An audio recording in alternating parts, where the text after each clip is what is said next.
Hello, insiders. It's Justin Rivers, Chief Experience Officer, with you today. Very qualified with another very excited about today's presentation. We are being led today by Richard Roth Jr., who was former president, principal, director of architecture, chief cook and bottle washer at Emery Roth and Sons, the company that was in his family for many years, a storied company and firm for many years in New York. And he will be telling you today about one of his first projects as architect with Emery Roth and Sons, the Pan Am building, or as we know it today, the MetLife building. Also, I have put a link in the chat for the Roth family talk on the legacy of Emery, also talking about his apartment on the Upper West Side, which is also with his daughter, Robin, who is here today, and also his brother, Ted Emery Roth II. And so take a look at that if you haven't. That went in the archives directly. We also have a group of conversations with Richard. Now that we're finished with these, I will be posting about other buildings in his career as well that will go into the archives. It has been a lot of fun, Richard, doing these with you, and happy to have you with us. Let me say hello, Richard, and then I'm turning it over to you. Robin got to say hi first because she was here before any of you were, so she's in Scarsdale today. Samantha, who I believe is your granddaughter. Hi from Boston, Samantha. Sylvia from Woodside, Queens. Michael from Toledo. Gareth is here from Wales. Always good to see you, Gareth. Thank you for commuting. Howie from New Jersey, but a proud Brooklyn native. Hi, Howie. Again, we're in the reverse. Jordan, hello, Roths. Linda from the Pan Am Museum. Linda, thank you for joining us. Excited to have you here. Jordan in NYC. Yes, Samantha, you are his granddaughter. See, I know these things sometimes. All right, Richard, we are very excited to have you here today. So insiders, for those of you who are familiar with our formats and our talks, this is going to be very similar to how we do things, except I'm going to be running the presentation and Richard is going to be talking. Richard will be doing all of the talking. Occasionally, I might come in to ask Richard a question, but we will save questions and answers, Q&A, for Richard at the end of the talk, and please put those questions in the question tab. Now, Richard, I just wanted to start with this first slide here because I love this slide. In doing these presentations, Robin and Richard have shared images from Richard's career with me. I love this one because, Richard, this is before you're even an architect. Your father required you to work in construction for 4 years before you could become an architect and join the family firm. And I don't know if you want to try to spot Richard in this picture. This is 99 Park Avenue. Richard, what year is this? Do you know? It was between my freshman and sophomore year at university, so it would have been 1953. There you go. So if you haven't spotted Richard yet, there he is right there, hanging out the window. And from there, Richard, I am going to let you take us on this amazing journey through designing and building the Pan Am building. So go for it. I think the first thing I'd like to do is explain Emery Roth and Sons. The firm, as most of you know, was founded by my grandfather in 1903 and continued on until 1996, when I had been retired and the firm basically went out of business. What you're looking at here is the Emery Roth drafting room. And the three characters in the front are on the left. His name was Irving Gershon, who was the partner in charge of design. In the middle is my uncle, Julian Roth, who was partner in charge of all elements of construction. And sitting at the desk pointing is me in my position as a junior designer. Emery Roth and Sons was different than a lot of architectural firms because we were a departmental firm. And each department was headed by a partner or an associate. The departments were design development, construction documents, which was broken into two, vertical and horizontal. We then had the checking department that would check all our drawings against the engineering drawings that were submitted. And then we had the shop drawing department, which checked shop drawings against, again, our drawings and engineering drawings. And we had the office department, which you're looking at right now, which was run by a partner whose name is Estelle Beal. And you're looking at my father's office on the left and my uncle's office on the right. My father was in charge of everything architectural, and Julian was in charge of everything construction. The office allowed this way of working allowed us to drop in projects where we were either the construction document architect, the design development architect, or the design architect. And we served all of those roles.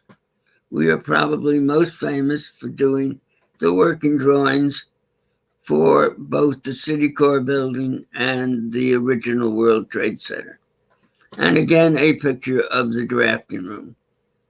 As you can see, it was an open drafting room, and many of the partners actually did not have offices. They sat with their people. I joined the firm in 1957 after graduating from university. And there is a picture of me taken without my knowledge. As you can see, we all had elbow problems because they would get the lead of the pencil in the elbows. So our elbows were always a mess. And I think anybody who's an architect out there can remember their elbows not being happy.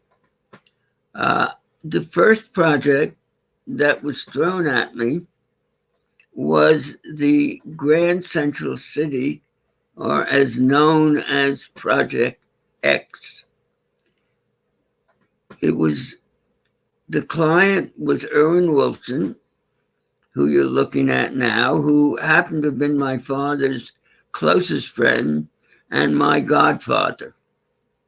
And when my father was overseas for 2 years during the World War II, Erwin acted as my father, and he taught me how to ride, and he taught me many things. And he became a real friend to me. When I had a problem with my father would say, go talk to Erwin. The project ran into a fair amount of trouble because of financing. And then everybody in New York seemed to want to put a building someplace on the Grand Central Terminal block. Zeckendorf got involved with a pay building that, as I remember, was over Grand Central Station itself. The original design for Grand Central Station had a tall building that grew out of the center of it. And the four corners were strengthened to support the tower going up. Nobody wanted to build this because we had all gotten used to what Grand Central Station looked like. And when Erwin came to my father said he would only do the job if we did the building behind the terminal, thereby preserving the terminal. When Erwin started to go to banks, a couple of the banks suggested that since this project was probably the most important project built in New York City at the time, on New York City's most prominent site, that they should bring in some great architects from the world. And I was asked to make a list of 10 architects who I thought we would like to work with. I presented the list to my father, excuse me, who immediately took Mies from the top and put him down lower. And Corbusier, who was my idol, was dropped down a bit also. And Belluschi and Gropius were raised up higher on the list. I then took the list to a meeting with Irwin, and Irwin chose Gropius and Belluschi because of their ability as academicians. Belluschi was head of the MIT School of Architecture, and Grof ran the Harvard School of Architecture, besides both of them having their own firms and being very prominent architects. Irwin also thought they would be so busy that maybe they wouldn't be concentrating on the building as much as possible. Our original design, may we have that slide back, showed a 60-story building, as I remember, going north-south over the railroad tracks. The building directly behind the station was to be either a garage or a large space for different uses. This design, Irwin liked, but the bank said, give the chance to some great architects to put their 2 cents in. And when Gropius and Belluschi were chosen, the project moved up to Cambridge. And we went back and forth between Cambridge and New York. And there were 3 of us in the New York office who were assigned to the project. The lead designer for us was an architect, his name was Herb Rader, and myself, and another architect whose name was Charlie Brandreth. Gropius's people with I don't know how much Belluschi was really involved, but certainly TAC was involved. And Gropius' right hand, whose name is Alex Sianovich, was the architect that was in charge of the Gropius design. Gropius turned the building from north-south to east-west and came in, and we then worked with Grope's firm in doing a set of design development drawings. Gropius also decided that he did not want to put a glass tower up, and a new material called shotcrete or shock baton was around, which was cast in place concrete, of which Gropius wanted to use. Well, there had never been a shock baton building built, in New York City, or built of this magnitude. And at the same time, we were doing Pan Am, which was still called Grand Central. We were doing the Bankers Trust building, which also used shotcrete. And Diesel Construction worried about the fact that the company could not produce so much material that they bought it. At the time of the change of material from metal and glass to concrete, there was a tenant that was signed, it had a signed lease, that was named Alcoa. And the head of Alcoa sales, whose name was Robert Barton, came into our office and said, we find it very difficult that Alcoa is now moving into the largest concrete building ever built with very little aluminum. And we have some very interesting ideas about how to do the building that would look like the shotcrete, but would be made out of aluminum.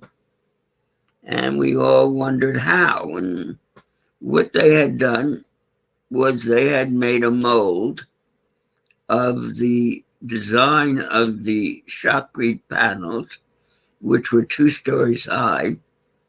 And as the aluminum melted, they would drop into the panel stones, thereby trying to convince Gropius, actually, that they could do a stone building, but it would be mostly aluminum.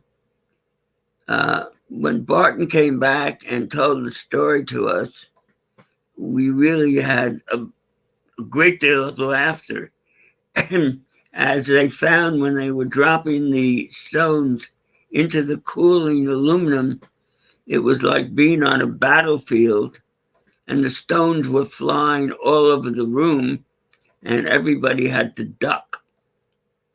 In the end, Alcoa gave up the idea and moved into the building. The project proceeded, and Pan Am was signed as a lease. But before Pan Am, we must have had 40 different logos at the top of the building. Irwin had gone to CBS. He had gone to all the banks. He'd gone to most of the major companies in the country trying to sell the idea. And we produced drawings showing how we could put them into the building. Well, all of them kind of said no. Pan Am came in, and it became the Pan Am building. This is, I guess, Juan Tripp. Is that Juan Tripp? Yes, I believe it is. Yeah, and Erwin Wolfson in front of the model of the building.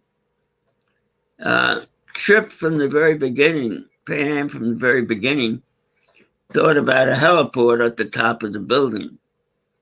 It was discouraged and not part of the original design. We proceeded with the drawings, and it probably was the most difficult construction project built in the city, because the building had to put columns down through the 2 levels of tracks while the railroad was running. Most of the work was done at night, but the lower section of the building was a 24-hour construction site. And amazingly, nobody got hurt and nobody got injured in any way. It also, from what I understand, as I remember, the railroad actually ran on time. As the Pan Am proceeded, and it will always be known, I think anybody who was of that age will know it as the Pan Am building and not the MetLife building. Irwin approved 3 artists to put artwork in the building. And the 3 artists were Richard Lippold, Joseph Albers, and I forget his name. There's Albers. Justin, who was the name of the 3rd artist? Kepis. Okay. Who we could not find an image of the, just for everybody who's listening, the Kepis mural, which we think was an installment there is very little documentation on it, so I do not have a picture of it. I apologize. As I remember, it disappeared rather quickly. And of the three, it was certainly the least artistic of any of them. Lippo's work, uh, Lippo spent a lot of time in our office because of the structural ability of maintaining the tension on the rods. And I think this is really one of the great pieces of art in any building in New York. It certainly does resemble flight, the way that the TWA terminal at Kennedy resembled flight. I have one wonderful story about Albers. I got a call from Albers, and he asked if he could come up and see me. And I said, certainly. And I had gotten to know Joseph and Annie Albers fairly well. Joseph came up and he shut the doors in the conference room and he said, I'm very worried. And I said, what are you worried about? He said, well, I did this mural for Gropius back in the Bauhaus days. And I'm very worried that he's going to remember that I did this in the 1920s, and here I am getting paid for it in the 1950s or 1960s. And I looked at him and I said, Joseph, if Gropius hasn't recognized the mural yet, he will not recognize it from this point forward. And with that, Albers got a big smile on his face, said thank you, and walked out of the office. And I don't think Gropius ever remembered that Albers had done it once before. The building proceeded and grew a lot of boos out there, a couple of yays, but everybody who moved into the building loved the building because it truly was Grand Central City. You never had to leave the building for anything. You could catch a subway, you could catch a train, you could eat in the building.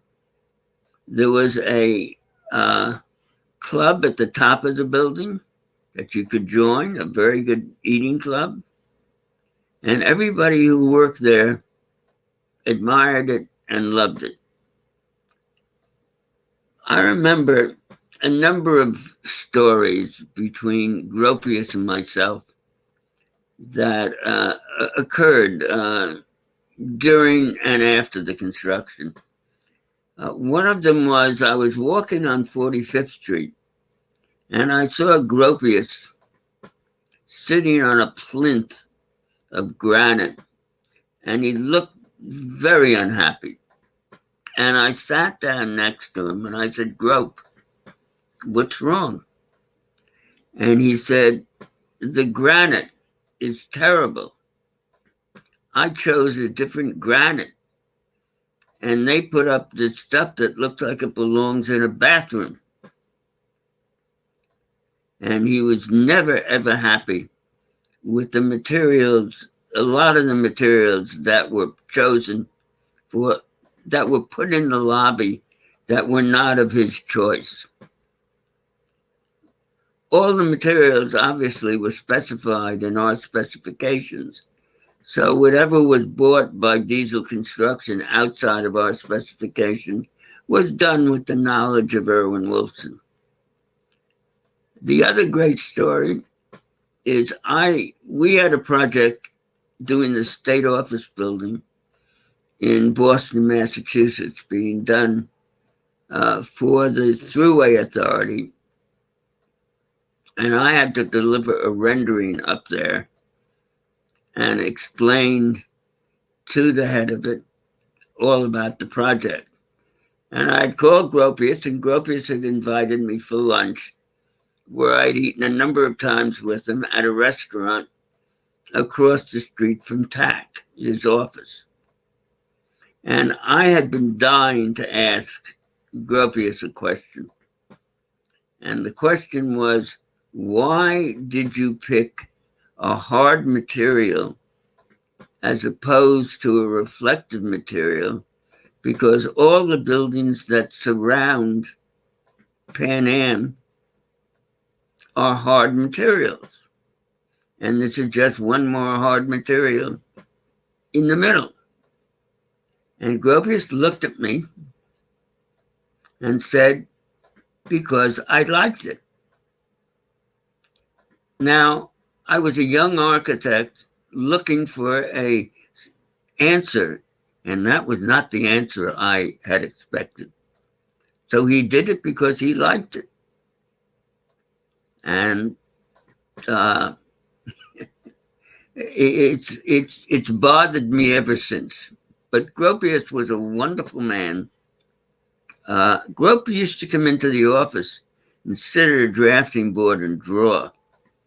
And Gropius had a birthmark over his, I think it was his left eyelid. And when Grop would be working, drawing at the board, one eye would be looking down, and you could swear the birthmark, which looked like an eye, was staring you in the face. And it was very, very disconcerting. Here's a picture of my father on the left, Grop in the middle, and Irwin standing.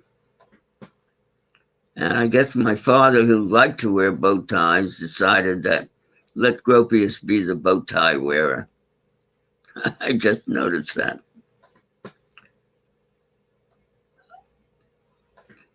During the course of construction, Irwin decided that he needed publicity. And he got, all right, help with it. Lillian Roth. Lillian Roth from the New Yorker to attend all the meetings and who would write articles on the Pan Am building.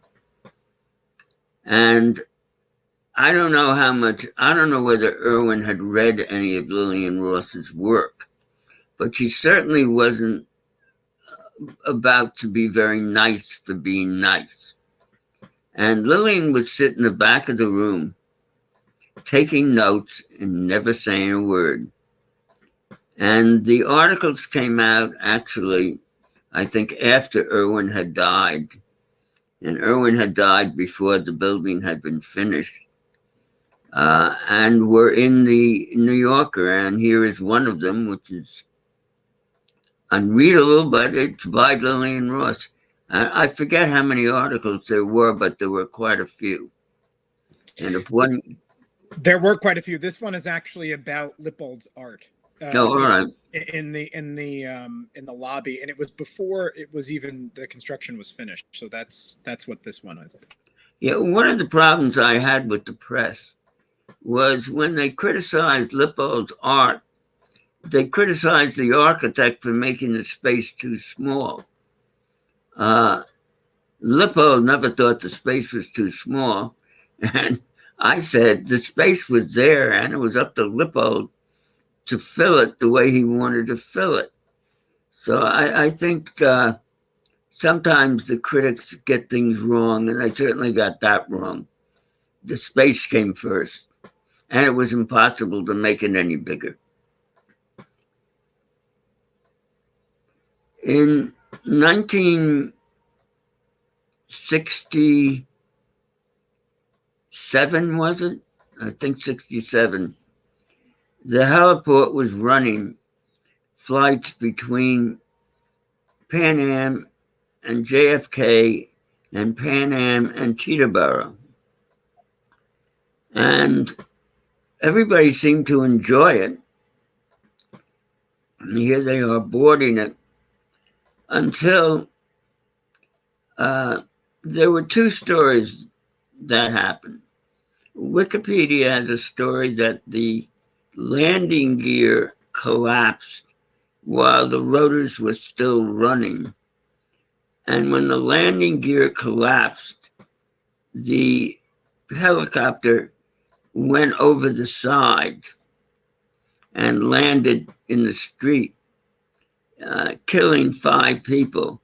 4 people on the roof of the Pan Am building and 1 person in the street. The story that we heard at the time was that they forgot to untie the rear of the helicopter. And when the helicopter tried to lift off, it broke the cable and went out over the edge of the building. So I don't know which story is true, but both are possible. After that, that was the end of the helicopter, heliport.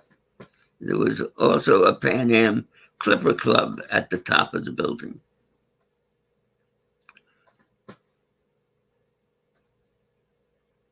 This picture shows in yellow buildings that Emery Roth and Sons did in Midtown Manhattan during the 50s and the 60s and the 70s, and showing where Pan Am is. This was part of our advertising. This looks like the World Trade Center. Yeah, Richard, I thought maybe this was a good time to talk about the legacy that sort of Pan Am opened up for Emery Roth because of the difficulty in constructing. If you'd like, if there's anything else you want me to go back to, we certainly can. No. The ability to put that building over the railroad tracks behind Grand Central Terminal allowed us to be considered for serious, difficult projects.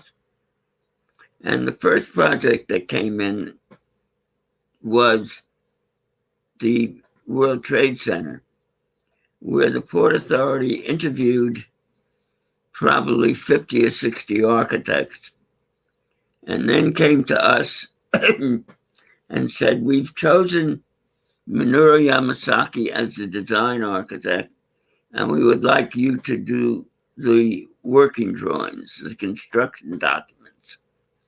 So, and the reason we've chosen you is because of the Pan Am building.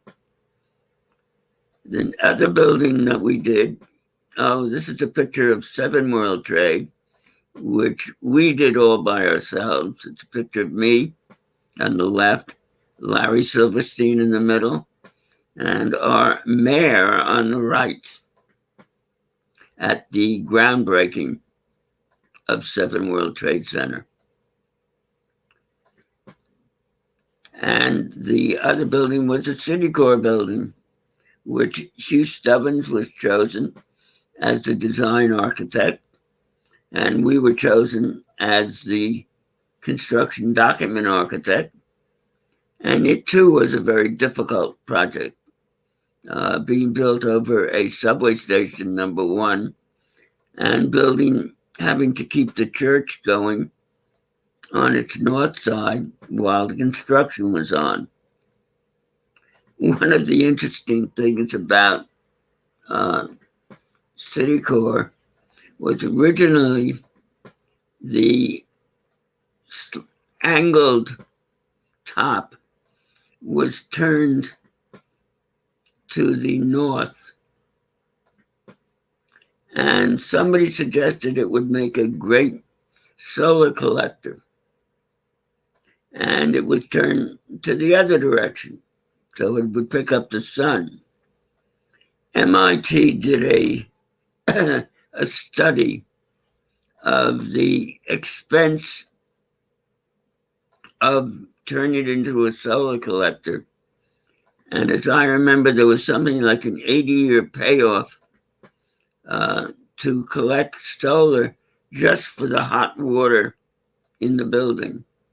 So the solar collector never got built.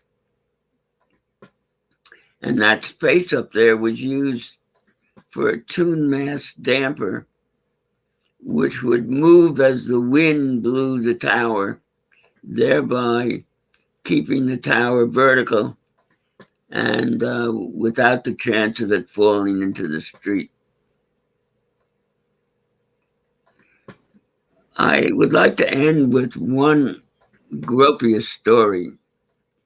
I had to get 3 letters from 2 architects and a civilian when I went to take my architectural exam for New York State. And I asked Belluschi and Gropius to write me letters and Erwin Wolfson to write me a letter, and they all did. But Gropius sent me a copy of his letter. And his letter talked about a great young architect with unbelievable abilities that will be a wonderful addition to the architects in the world. It was a beautiful letter. 3 years later, I applied for a job with TAC in Rome. And the lead designer for us, Herb Rader, had gone to work for TAC. And I applied for a job. And I received a lovely letter saying no, that they didn't have room for me. So I have those letters in the Gropius book that he signed for me. One telling me how good I was, and the other telling me I wasn't good enough to work for him. It's one of my prized collections. I love that story, Richard. Richard called me with that story last week, over the weekend, and he's like, "Do you think I should end with that story?" And I said, "Absolutely." I was like, "Yes, exactly." So before we transition into question and answer, we do have a section I'm calling. Oh, Robin, here you are, calling Richard's daughter, Robin, up to sort of talk a little bit about the legacy that the Pan Am / MetLife building has in New York. I think it had a rough couple of decades in the eye of the New Yorker and is experiencing a renaissance, mainly because of a really great restoration project that went on. The building looks really good. But Robin sent me this, and every time we would talk about the Pan Am building, Robin would have that up when we were doing our Zoom conversations as the background. Robin, this is yours, isn't it? It is mine. It's my personal copy. I kept it all these years.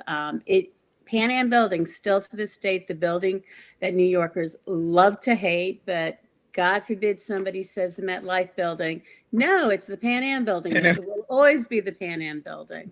And now that MetLife is no longer in the Pan Am building, I know there is people who are trying to get it renamed the Pan Am building. Dad, that's one of the things you didn't talk about was the law changing. And the Pan Am building was built under the law prior to the zoning change in 1962, which forbid the signage on the top of buildings.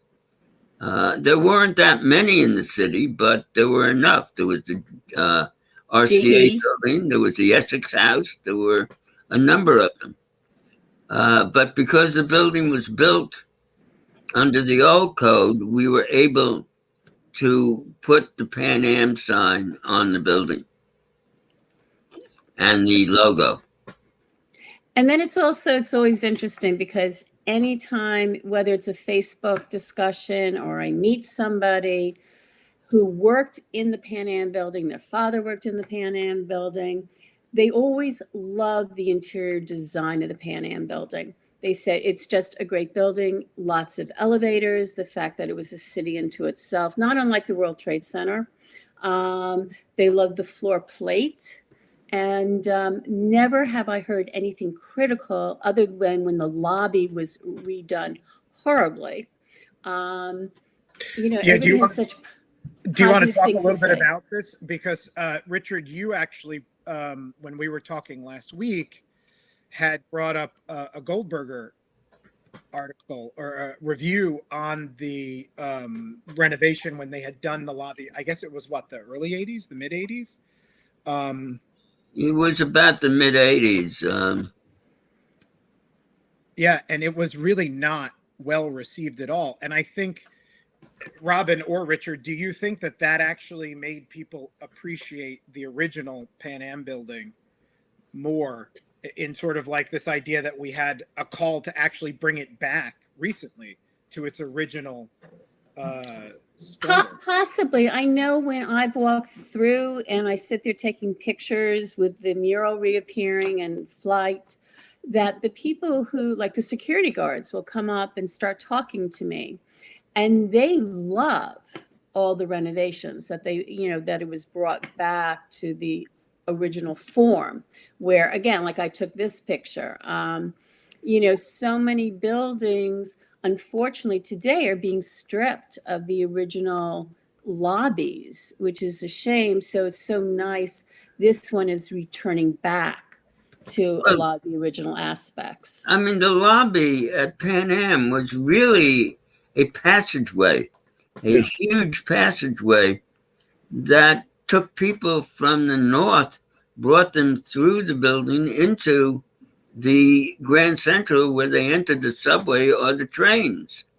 And it wasn't meant to be a gallery. It was meant to be a passageway. And that's what it is again. And Right. that's What I really like about from the new Pan Am MetLife, hope maybe Pan Am again, I'd love that, is that Tishman Speyer is the owner, and they have people posted throughout the hallway who you think are going to tell you to leave, because they're standing there, at the top of the escalator here by the Albers mural, or over by the bust of Wolfson.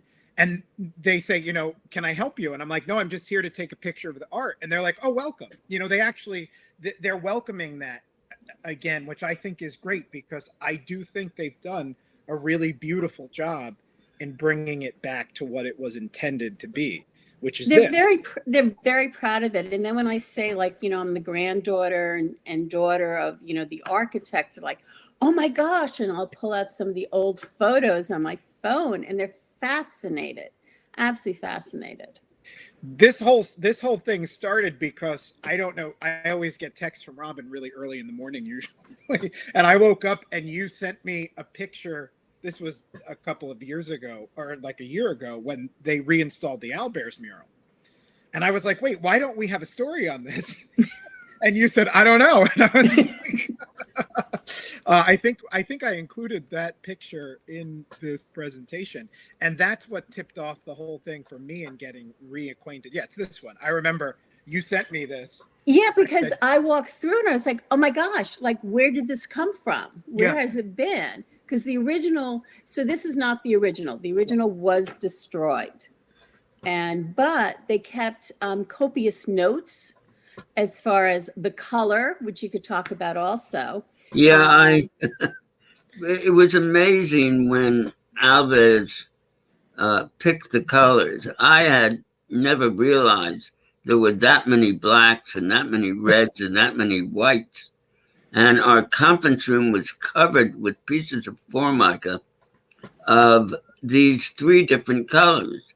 Now, most of us couldn't tell the difference between a lot of the colors. I mean, the reds were easier, but the blacks and the whites were very difficult to tell the difference between the one he picked and the one he threw away.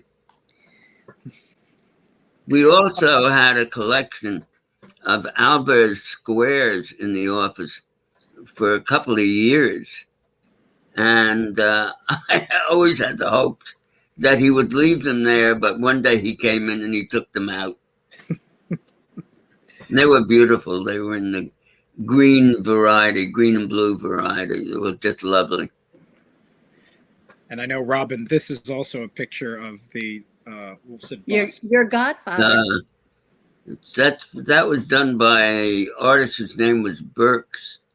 And I'm amazed that Rose Wolfson, who was Irwin's wife, allowed that to be done, because it really looks like Irwin has been through a fire.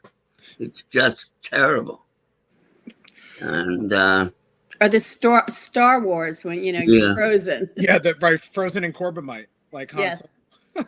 just one of the worst busts I think I've ever seen.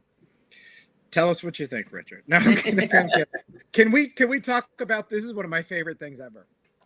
And Richard, this is your button, right? It's my button. I have it on my what's the wall. story behind this? I don't know where I got it from. Robin, did you give it to me? I don't think so. Yeah, I had a series of buttons that were architecturally orientated, and this was one of them. That's a good one. I love Yeah, it. the saying was save the Pan Am building and sell the airline. Yeah.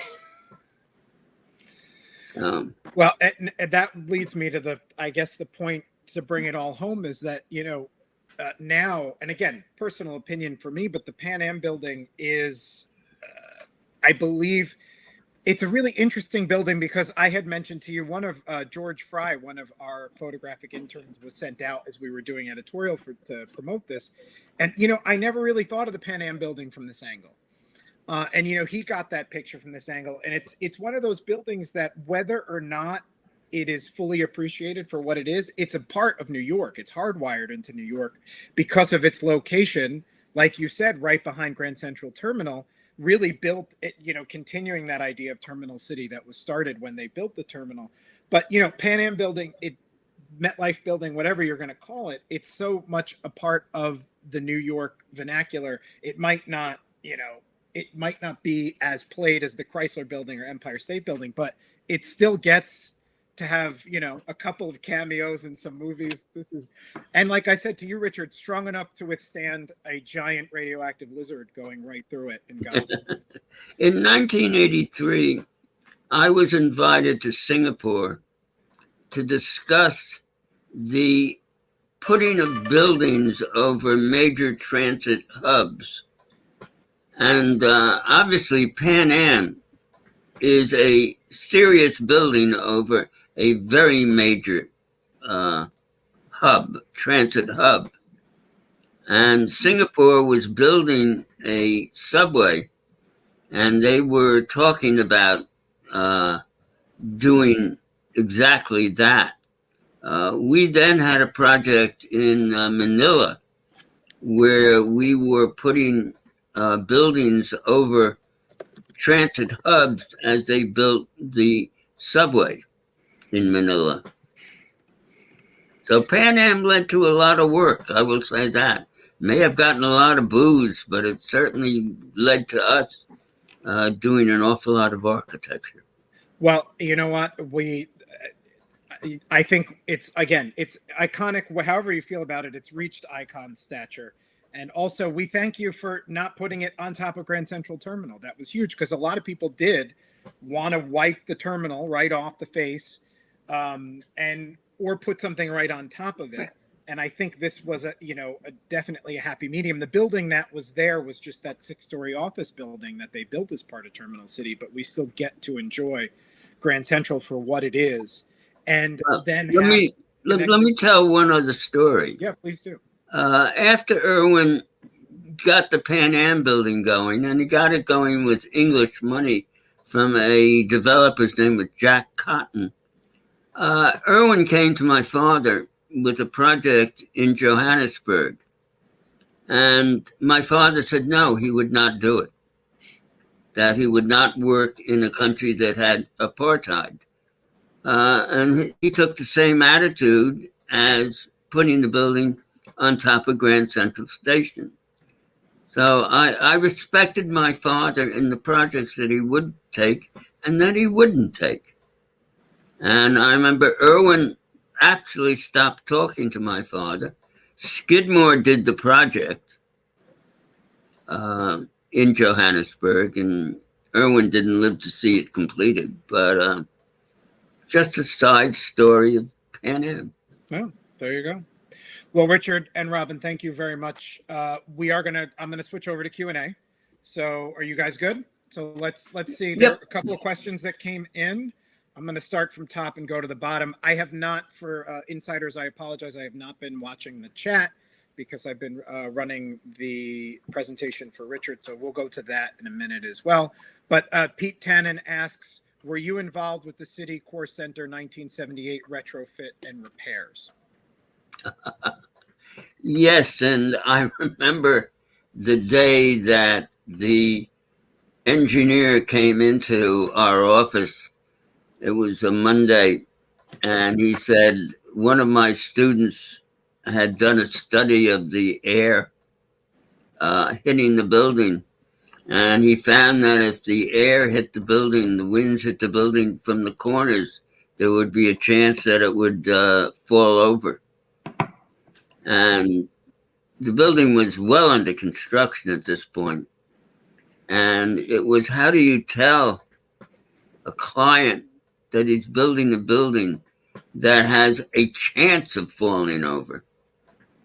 But he did, and we went up there and we spoke to the top brass at Citibank, and they bought the idea of the columns, the structure at angles that would penetrate the office space, and the tune mass damper at the top, and the strengthening of the column. So yes, I was not involved too much with the project, but I did get involved with when we had to do the alterations so the building would not wind up in Lexington Avenue.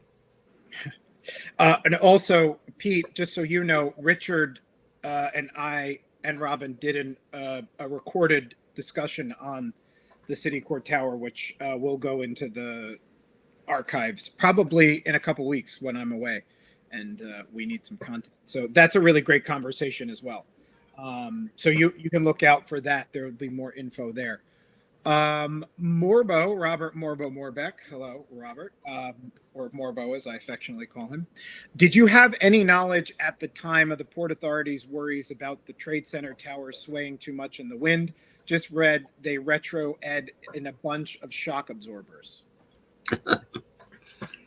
No. The answer is no. Okay.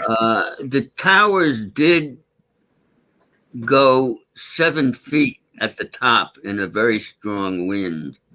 And if you happen to be eating at Windows on the World in a very strong wind, you could feel the movement of the building. But all buildings move. Wind moves all buildings. Yes, it does. I've experienced that before. And I remember we did a job called the Boston Company building for Cabot and Forbes in Boston. And I was in the offices of Cabot and Forbes, which were on the top floor. And in one of the senior vice president's office, and the door kept on opening and closing. And I said, why is it doing that? And he said to me, the engineer says the building won't fall over, but it's because of the wind. Well, I got back to New York and I called the engineer, which was James Rudderman, the same engineer that did the MetLife or Pan Am building, and one of the really fine structural steel and engineers.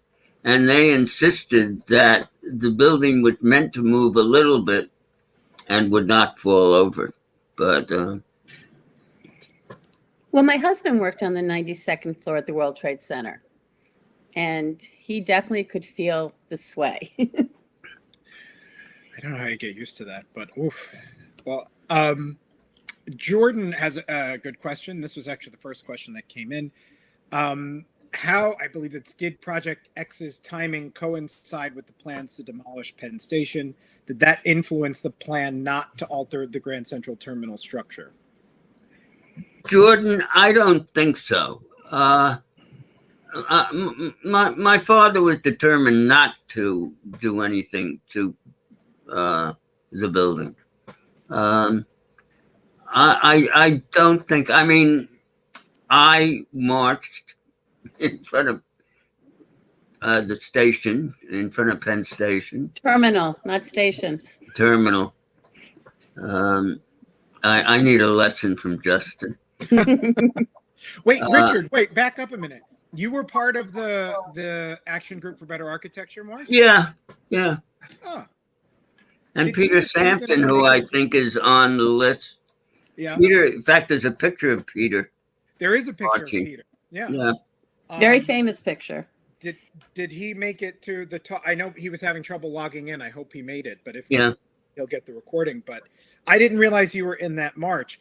I'm also going to throw in a little bit here just because I can talk about Penn. I would say probably the timing did not since you were sort of in development with Project X, I'm assuming in the late 50s, right? No, in the early 50s, 1954. Yeah, so that was even before the Pennsylvania Railroad was thinking about air rights yet. So Right. this was probably a whole different conversation for them, but maybe later on it was probably realized that it wasn't a good idea. This wasn't gonna and then you have landmarks legislature that came through in 65. Yeah. So and it's Penn Station Grand Central Terminal. So Ryan has a question. Were there other plans for Pan Am offices and designs around New York City? Also, what inspirations from the airline/aerospace industry and the Pan Am brand itself were included in the Pan Am building? None that I can think of. So basically, it was just the signage, right? In the end, It was just the signage. Pan Am came in after the building was designed. Right. Not built, but came in after the building was designed and took an interest in the building. I mean, they were part owners.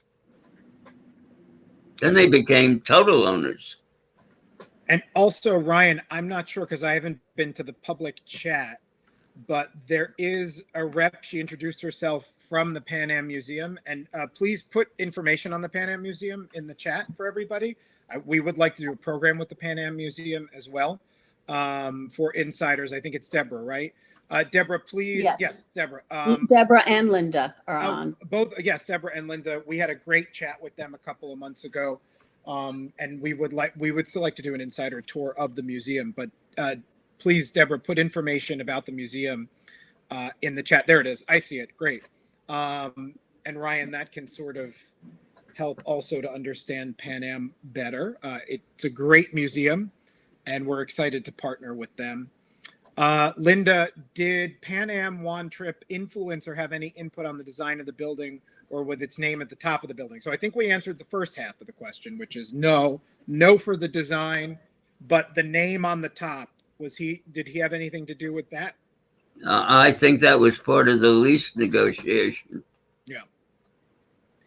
Because the branding was already there, right? So it just required sort of I missed that font. I love that font. Whatever the font was for Pan Am, it was a great font. That sign had a great font. Maybe Linda or Deborah know what the font is. I don't know. But Pan Am had the best branding ever. Amy asked, I know the Pan Am and other Roth buildings took a lot of hits from critics. Did that bother you and the other architects who worked on them? Yes. A simple answer, yes. There were buildings that we were not that proud of, but there were a lot of buildings that we were very proud of. And I mean, while I was in the office, we did close to 150 buildings. And there are a great many of them that I am very proud of, including the first building I ever designed that got built from my designs, which was Tower East at 190 East 72nd Street, which was in 1962. And a lot of people in the industry think that it was the first building that was built under the 62 zoning regs, But frankly, it was the last building built under the old zoning regs. And as I said, it's a building I'm particularly proud of. One of the nice things about it was the people who bought the apartments invited me to a party where they celebrated me in the building. So there are some happy buildings that I designed and I was proud of. Yeah. And that's actually, again, I know I sound like a broken record, but we also did a recorded conversation on that building as well. We did quite a few, Richard. So Yes, for the insiders on this talk, you're going to start getting a lot of these that are going to be deposited into, much like the Emery Roth Legacy talk, which we just put into the archives. I'm editing those. We're going to put those in. So there is a Tower East talk as well, and the Roth Quad talk, which was another situation out in Stony Brook, right? Yeah, and Stony Brook. Roth. the dorms, the The Roth dorms, Quad. the Roth Quad. You have a quad named after you, which I love. One of the best talks we did, I think, was the one on Mel Kaufman. Yes, that's right. And all the buildings we did for Mel, some of them crazy. Yes. All of them with some, with architecture as the capital A. Yes. And the Mel buildings that are featured on our tours, 55 and 77 Water, are always, and I don't know, Ben, if you're on this talk, Ben Paganelli, who's one of our guides who does our Secrets Financial District tour as well. It's, that building is one of our favorite stops, and it's the showstopper of the entire tour, because of the space that was provided for the elevated acre. And that was, So that was yours, brothers. That was yours, right? Mel has the plane on top, right? Yeah, plane. Yes, 77.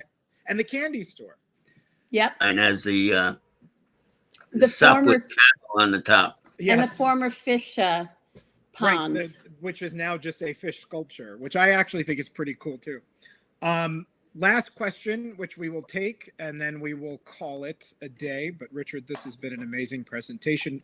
Again, from Jordan, what were the recriminations from the rotation that obliterated the Park Avenue vista? Oh, interesting. Well, it certainly was it was a big discussion in our office. And there were many in the office, including my father, who, to his dying days, thought he did it correctly, and Grope did it wrongly, that it really should have turned the other way so that the air could have gone by and the space could have been a better space as far as city planning is concerned. But I must say this, very important. Belluschi really had nothing to do with the design. It was all Gropius. And I think that's an important factor because Belluschi was a wonderful architect and a wonderful human being. Well, Richard, do you want to leave it on that note, or would you like to close out? I've just started looking at the chat. There's really high praise. Thank you, Richard. Great stories from Linda. Joe Holmes from London says, thank you so much. This was both fascinating and delightful. I enjoyed the Emery Roth Legacy talk in the archive too. Howard says 55 once held the HQ of Lehman Brothers. That's right. Also praise for 55 Water Street from Amy. Garrett says, I've got to say, this has been a really special presentation. Thank you, Richard, for giving your time. And Robin, oh, thank you, Garrett. What an important figure in the history of New York City to have as part of Untapped. Very true. We are honored not only to have you present, but also to have you both as insiders and just to talk about your family legacy and be a part of this. So we really, really, I enjoy it. We've done so many of these. I almost think every Friday morning I just want to sit down, have a coffee and talk. It kept us going through COVID. This started as a way to keep everybody going through COVID, and now it's become a big thing. Justin, yes. I would like to thank you and thank Robin for getting me involved. Yes, this is all Rob. Thank you, Robin. You were the linchpin here. So I've enjoyed every moment of it, and it's brought back some wonderful, wonderful memories. And at 88, that's what I have. There you go. And listen, Richard, for 88, your mind is better than mine is. Like you remember names, you remember these stories, you remember all of these things. I'm like, oh my God, how do you? If you asked me what I did like 10 years ago, I'd be like, give me a minute. I got to go figure that out. But this is it's been a true treasure and a delight. And again, if there's anything else you want to bring out to the public insiders, we've got a whole archive worth of stuff, and more will be going into the archives. We hope you enjoyed. Again, high praise, high praise from everybody. And this will be made available, by the way. It will be in our insider archive in about a day or two after I edit it. But because you signed on to Livestorm, you'll be getting a recording of this in a couple of minutes, which you can watch again. So I thank you both very much, and hopefully we will see you again. And again, also thank you to the Pan Am Museum for coming also and watching, and hopefully I know they put their information. Let's watch out for them. We will be in contact to do some insider programming with them as well. Everybody have a really great day. Stay safe and be well. Thank you all. Bye.